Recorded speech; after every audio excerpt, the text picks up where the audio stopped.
जीव का जन्म कर्मों के अनुबंध से होता है, कर्मों के बंधन से होता है, और उसको अपना ऋण चुकाना होता है।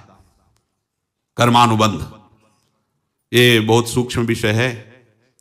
जैसे आप जिस परिवार में जन्म लिए हैं तो उस परिवार के लोगों से आपका ऋण है, इसलिए उसी परिवार में आप आए हैं। और ऋणानुबंध उसको बिना चुकाए या बिना वसूल किए आप वहां से जाएंगे नहीं।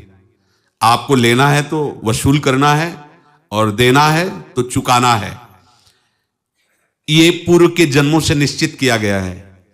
जैसे किसी के यहां पुत्र हुआ, जन्म से ही पैसा खर्चा शुरू हुआ, जो बड़ा हुआ तो उद्दंडता के द्वारा मार पूरे परिवार को क्लेश पर क्लेश देता चला जा रहा है। ये तुम्हारे कर्म का फल है। या ऐसे शक्तिहीन बुद्धिहीन ऐसे पागल पूरे जीवन सेवा करो, तुमसे अपना हिसाब चुकाने के लिए वो आया है।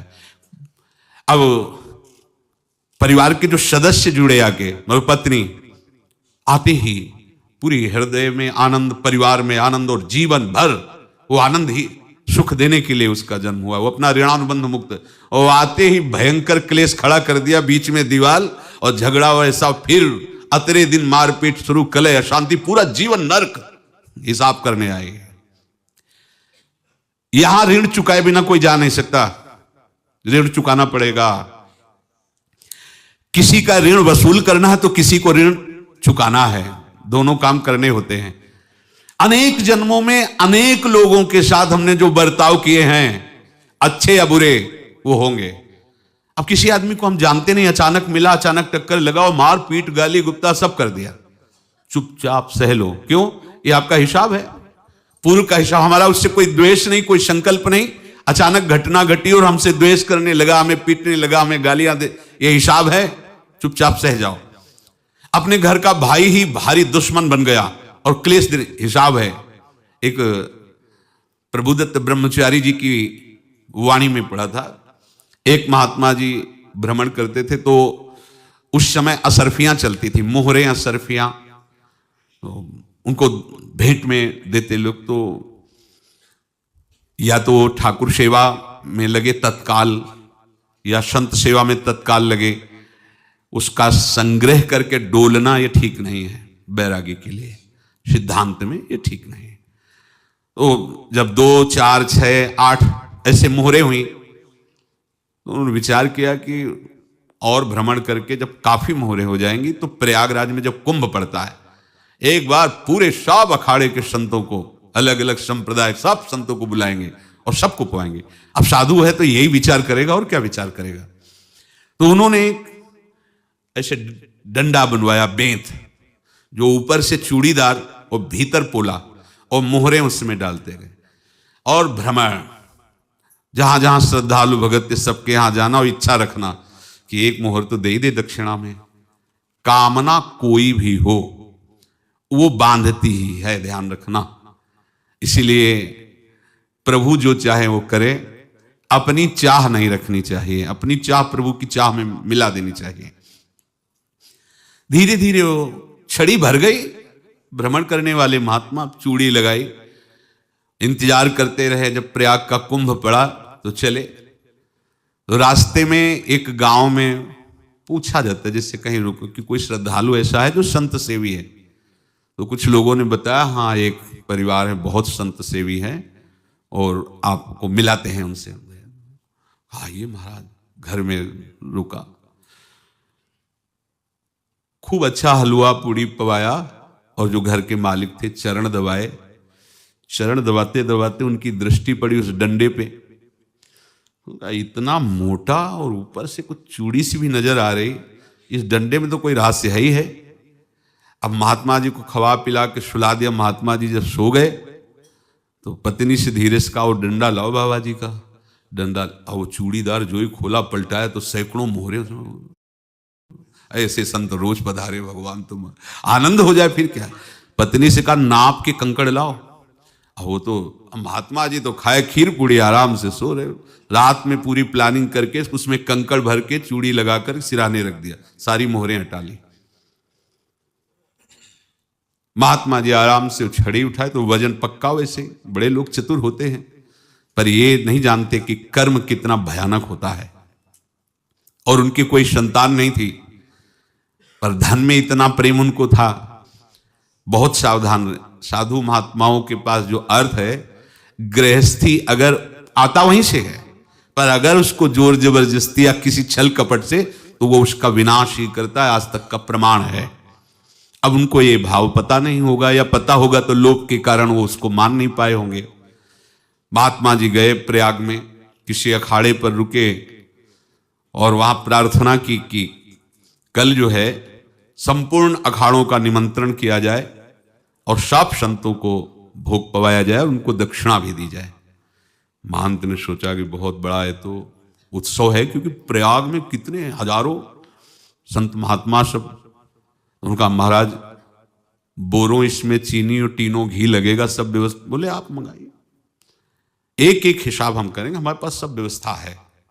बोले कुछ तो पहले दे दो, इकट्ठे देंगे हम। उनको था कि अगर हम छड़ी खोला और 2-4 मोहरे दी, किसी को पता लग गया तो गड़बड़ हो सकती। बोले हम भंडारे के समय आखिरी में सब कुछ आपको दे देंगे। ठीक है। वो अपने पास से पैसे लगाकर खूब जितना सामग्री सब लाए, लाखों की, और सब संतों को निमंत्रण कर दिया। संत जन निमंत्रित हो गए, भंडारा बन रहा है। तब वहां के महंत है, उनका देखो भंडारा भी बन रहा है, संतों को निमंत्रण। अब आप अर्थ की व्यवस्था कीजिए, क्योंकि इतनी बड़ी हमारी सामर्थ्य नहीं थी जितना हमने किसी तरह हमने व्यवस्था की। अब मुझे अर्थ चाहिए, तभी आगे की व्यवस्था बढ़ेगी। संतों को दक्षिणा देंगे और जिनसे अर्थ लिया उनको दे। देखो रसोई बन गई है सब। उनका छत में विश्वास नहीं तो ये अभी चूड़ी खोली। उनको तो था ना कि मोहरे हैं कंकड़। तो जैसे कितना उनको सदमा लगा होगा, हजारों संतों का निमंत्रण, रसोई बन, मतलब संत हो के छल कपट। तो उनका महाराज आपने तो हमारा नाश कर दिया, जो महंत थे। अब बताओ रसोई बन गई, संत निमंत्रित हो गए, और आप ये कंकड़ दिखा रहे हैं हमको। आपने तो हमें बर्बाद कर दिया, हमारी इतनी सामर्थ्य नहीं थी, आप पहले बता देते। संत होकर ऐसा छल कपट। अब वो बोले तो क्या बोले, क्योंकि उनको पता था कि मोहरे हैं इसमें। अंदर से उनका चिंतन गया उसी सेठ के पास, अच्छा ऐसा धोखा हमारे साथ किया, भोगोगे तुम। ये जो निकलता है ना भोगोगे, ये अकाट्य होता है। क्योंकि किसी का भी हृदय, मान लो किसी भी जीव जंतु को आप कष्ट दें और उसका हृदय आह भर जाए, तो वो आह वज्र की लेख है, तुम्हें भोगना पड़ेगा। वो देखो भीष्म जी को भोगना पड़ रहा है ना। सांप को ऐसे धनुष की नोक से उठाया और बंबूल के कांटों के ऊपर फेंक दिया, कई दिन तक छेदा हुआ, वो आह भर करके मरा। तो आपको 6 महीने बाणों की सैया पर आह किसी की ना लेना जिंदगी में।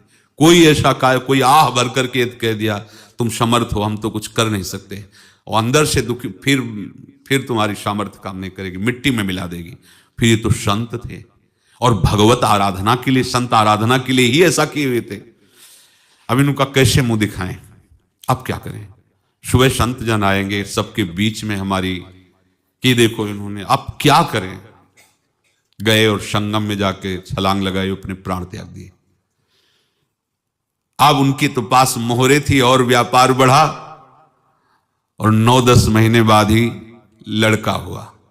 अब तो उनको कि संत फलीभूत हो गया। देखो व्यापार चल रहा, लड़का नहीं होता था, लड़का भी हो गया। बड़ा आनंद छा रहा है। जब से वो प्रकट हुए और धन की वृद्धि शुरू हो गई, पढ़ाई लिखाई में उनके खर्चा हुआ सब, बस बीमारी शुरू हो गई उनके शरीर में। अब उसमें पैसा जाना शुरू हुआ। इतने आसक्त वो दोनों हो गए कि कुछ भी हो, व्यापार ठप, संपत्ति बेचना शुरू। तो उन्होंने कहा कि बेटा मैं क्या कर सकता हूं तुम्हारे लिए। बोले हमारी अंतिम इच्छा है, प्रयाग चलो, और जितने प्रयाग में संत महात्मा सबको एक बार भंडारा करवाओ। हमारी इच्छा अंतिम है, क्योंकि अंतिम यही इच्छा थी। बोले अब ज्यादा संपत्ति तो नहीं रह गई। तो बोले घर बेच दो, मेरे लिए ही तो है, बेच दो। मुझे लगता मैं बचूंगा नहीं, पर मेरी अंतिम इच्छा पूर्ण कर दो। घर बेच दिया, जेवर बेच दी। वहां गए, जब संत सेवा की तो बोले मुझे संगम तक ले चलो। संगम तक ले गए और बोले समझे तुम चुराए थे और हमने उसको छीना है, कुछ नहीं रह गया, तेरे पास कुछ, अब केवल ममता और आसक्ति में जलकर मर और नरक प्राप्त कर। मैं वही महात्मा हूं जिसकी तूने मोहरे ली थी, शरीर छोड़ दिया। महात्मा को जन्म लेना पड़ा और इनको दुर्गति भोगनी पड़ी। ऋणानुबंध, होश में। ऐसा नहीं कि आप जो कर रहे हैं कोई देख नहीं रहा, कोई हिसाब किताब नहीं, जो कर रहे हैं अवश्य में भोक्तव्यम, बहुत सावधान।